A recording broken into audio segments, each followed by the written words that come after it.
인생의 변곡점, 추락의 끝에서 비상이 시작되다 사랑하는 여러분, 혹시 내 인생은 왜 계속 제자리 걸음일까? 하고 느껴보신 적 있습니까? 때로는 모든 것이 잘 풀리는 듯하다가도 어느 순간 예기치 못한 문제에 부딪혀 다시 원점으로 돌아오는 경험. 마치 끝없는 롤러코스터처럼 오르막과 내리막을 반복하며 지쳐버린 영혼에게 오늘 성경의 한 인물을 통해 깊은 위로와 희망의 메시지를 전하고자 합니다. 오늘 이야기가 여러분의 마음에 깊은 울림을 준다면 주님의 은혜를 주변에 나누는 마음으로 이 채널을 구독하고 좋아요를 눌러주십시오. 이 메시지가 필요한 다른 이들에게도 닿을 수 있도록 말입니다. 여러분의 삶에 놀라운 축복이 함께하기를 기도합니다. 오늘 우리가 함께 들여다볼 이야기는 구약성경 사사기 16장에 기록된 삼손의 마지막 순간입니다. 때는 블레셋 사람들의 신전, 그들의 신 다곤에게 바치는 거대한 축제가 열리고 있었습니다. 신전은 블레셋의 지도자들과 수많은 남녀로 가득 찼고 지붕 위에도 3,000명이나 되는 사람들이 모여 흥청거리고 있었습니다. 그들의 축제 중심에는 조롱거리가 된 한 남자가 있었습니다. 바로 이스라엘의 사사였던 삼손입니다. 한때 맨손으로 사자를 찢고 나귀 턱뼈 하나로 1,000명을 물리쳤던 초인적인 힘의 사나이. 하나님께서 주신 힘의 비밀이 담긴 머리카락을 지켰을 때 그는 두려울 것이 없는 영웅이었습니다. 그러나 그는 반복되는 유혹에 넘어져 비밀을 누설했고 머리카락이 잘리자 힘을 잃고 블레셋 사람들에게 사로잡혔습니다. 그의 두 눈은 뽑혔고 노사슬에 묶인 채 감옥에서 맷돌을 돌리는 노예의 신세가 되었습니다. 블레셋 사람들은 술에 취해 마음이 즐거워지자 외쳤습니다. 삼손을 끌어내어 우리를 위해 제주를 부리게 하자. 감옥에서 끌려나온 삼손은 그들의 조롱과 웃음거리가 되었습니다. 그는 자신을 붙들고 있는 소년에게 조용히 말했습니다. 나를 이 집을 버티고 있는 기둥으로 데려가다오. 잠시 그 기둥에 기대고 싶구나. 소년은 눈먼 삼손의 손을 이끌어 신전을 바치고 있는 두 개의 중앙 기둥 사이에 세웠습니다.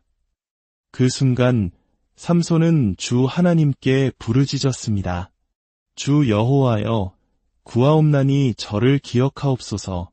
하나님이여, 구하옵나니 이번만 나를 강하게 하사 나의 두 눈을 뺀 블레셋 사람에게 원수를 단번에 갚게 하옵소서. 기도를 마친 삼손은 두 기둥을 하나는 오른손으로 다른 하나는 왼손으로 붙잡았습니다. 그리고 외쳤습니다. 블레셋 사람과 함께 죽기를 원하노라. 삼손이 온 힘을 다하여 몸을 굽히자 거대한 신전이 무너져 내렸습니다. 그 안에 있던 모든 지도자들과 백성들, 그를 비웃던 모든 사람들이 무너지는 건물 아래 깔렸습니다.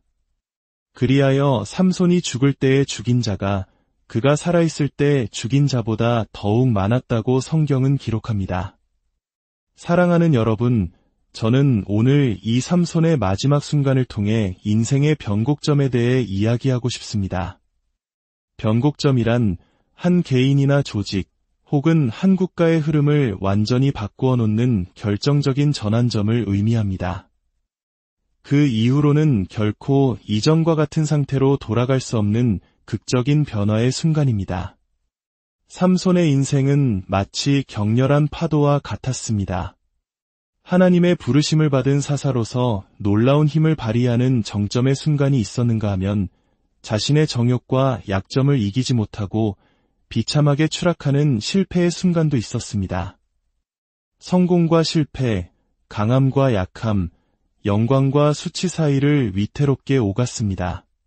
어쩌면 우리 대부분의 삶도 이와 같지 않습니까? 모든 것이 잘 될 것 같은 희망에 부풀었다가도 예기치 못한 시련에 좌절하고 다시 일어서려 애쓰다가도 또 다른 문제에 발목 잡히는 일들의 연속. 우리는 우리의 인생 이야기를 마치 한 줄의 직선처럼 말하고 싶어 하지만 우리 자신은 알고 있습니다. 우리의 삶이 얼마나 많은 굴곡과 우여곡절로 가득했는지를 말입니다. 삼손의 이야기를 어릴 적 주일학교에서 배울 때 우리는 그의 엄청난 근육과 힘에만 감탄했습니다. 하지만 나이가 들어 다시 그의 삶을 들여다보니 이전에 보지 못했던 것들이 보이기 시작합니다. 만약 삼손이 그림책에 나오는 것처럼 누가 봐도 힘이 장사처럼 보이는 사람이었다면 들릴라가 당신의 그 큰 힘이 어디서 나옵니까? 라고 묻는 것 자체가 어리석은 질문이었을 겁니다. 이는 하나님께서 주시는 힘은 눈에 보이는 근육에서 나오는 것이 아님을 알려줍니다. 세상의 기준으로는 불리하고 외적인 증거가 아무것도 없을 때에도 하나님께서는 우리를 성공하게 하실 수 있습니다. 주변 사람들이 보기에는 평범한데도 하나님의 기름 부으심이 함께할 때 우리는 상상을 초월하는 일들을 해낼 수 있습니다. 자격이 부족한데도 좋은 직장을 얻고 설명할 수 없는 방식으로 기회의 문들이 열리는 경험. 그것은 바로 우리 안에 계신 하나님의 능력 때문입니다. 하지만 이토록 놀라운 은혜를 받은 삼손에게는 치명적인 약점이 있었습니다. 그는 육체적으로는 강했지만 감정적으로 그리고 관계에 있어서는 한없이 약했습니다. 그는 자신을 파멸시키려는 원수인 블레셋 사람들과 싸우면서도 동시에 그들의 여인들을 사랑하는 모순에 빠져 있었습니다. 들릴라는 삼손의 첫 실수가 아니었습니다. 그것은 과거의 실패를 똑같이 반복한 것에 불과했습니다. 이것이 바로 패턴의 무서움입니다. 사탄은 우리를 공격할 때 새로운 무기를 만들어내지 않습니다. 그저 우리가 과거에 넘어졌던 그 약점을 이름만 바꾼 채 다시 들고 나타날 뿐입니다. 우리의 삶에도 이런 반복되는 패턴이 있지 않습니까? 재정 문제, 관계의 문제, 분노 조절의 문제 등 늘 같은 방식으로 우리를 넘어뜨리는 그 무엇 말입니다. 의사가 환자의 혈압을 매일 기록하게 하는 이유는 그 패턴을 통해 건강 상태를 예측하고 문제를 해결하기 위함입니다. 기상학자가 과거의 데이터를 분석하여 내일의 날씨를 예보하는 것과 같습니다. 이처럼 우리의 삶의 패턴을 주에 깊게 들여다보는 것은 우리를 올가매는 문제의 사슬을 끊어내기 위한 첫걸음입니다. 요셉의 삶을 보십시오. 그는 아버지의 사랑을 받는 아들에서 형제들에게 배신당해 구덩이에 던져졌고 노예로 팔려가 보디발의 집에서 총무가 되었다가 억울한 누명을 쓰고 깊은 감옥에 갇혔습니다. 그의 인생 역시 끝없는 오르막과 내리막의 연속이었습니다. 하지만 그가 마침내 이집트의 총리가 되었을 때 그의 인생에는 변곡점이 찾아왔습니다. 그 마지막 상승 이후 그는 다시는 내려오지 않았습니다. 역사 속에서도 우리는 이러한 변곡점을 발견할 수 있습니다. 1517년 독일, 마르틴 루터는 당시 교회의 부패와 잘못된 가르침에 맞서 95개조 반박문을 내걸었습니다. 이것은 단순히 신학적인 논쟁이 아니었습니다. 그의 내면에서 더 이상은 참을 수 없다는 영적 변곡점이 폭발한 것입니다. 그 결과 전 유럽을 뒤흔든 종교개혁의 불길이 타올랐습니다. 우리 주 예수님의 삶에서 변곡점은 어디였을까요? 많은 이들이 나사로를 살리신 기적을 이야기합니다. 죽은 지 나흘이나 되어 썩은 냄새가 나던 나사로가 무덤에서 걸어 나왔을 때 종교 지도자들은 예수를 죽이기로 결심했습니다. 그 기적은 예수님의 사역을 십자가로 향하게 하는 결정적인 전환점이 되었습니다. 그러나 저는 진정한 변곡점은 그보다 더 깊은 어둠 속에서 일어났다고 믿습니다. 모두가 잠든 겟세마네 동산에서 예수님께서 홀로 피땀 흘려 기도하시던 그 순간, 내 원대로 마시옵고 아버지의 원대로 하옵소서라고 고백하며 자신의 뜻을 내려놓고 하나님의 뜻에 완전히 순복하셨던 그 고독한 밤에 인류 구원의 위대한 역사는 이미 승리한 것입니다. 바로 이것입니다. 인생의 가장 위대한 전환, 진정한 변곡점은 화려한 무대 위가 아니라 가장 깊고 어두운 고통의 자리에서 시작됩니다. 삼손의 변곡점은 그가 신전을 무너뜨린 순간이 아니었습니다. 그의 변곡점은 두 눈이 뽑히고 쇠사슬에 묶여 짐승처럼 맷돌을 돌리던 차갑고 어두운 감옥 안에서 시작되었습니다. 모든 것을 잃고 가장 비참한 나락으로 떨어졌을 때 그는 비로소 자기 자신을 돌아보고 하나님을 찾았습니다. 그리고 성경은 놀라운 사실을 한 줄 기록합니다. 그의 머리털이 밀린 후에 다시 자라기 시작하니라. 그의 힘의 근원이었던 머리카락이 다시 자라기 시작한 곳은 영광의 자리가 아니라 절망의 감옥이었습니다. 사랑하는 여러분, 인생 최고의 성장은 가장 최악의 순간에 일어납니다. 가장 깊은 어둠 속에서, 가장 외로운 감옥 안에서 우리는 비로소 우리를 강하게 하시는 하나님을 만나고 다시 자라나기 시작합니다. 지금 고통의 터널을 지나고 계십니까? 실패와 좌절감에 모든 것이 끝났다고 느끼십니까? 기억하십시오. 당신이 가장 낮아진 그곳이 바로 하나님께서 일하기 시작하시는 장소입니다. 당신의 머리카락이 다시 자라기 시작하는 곳입니다.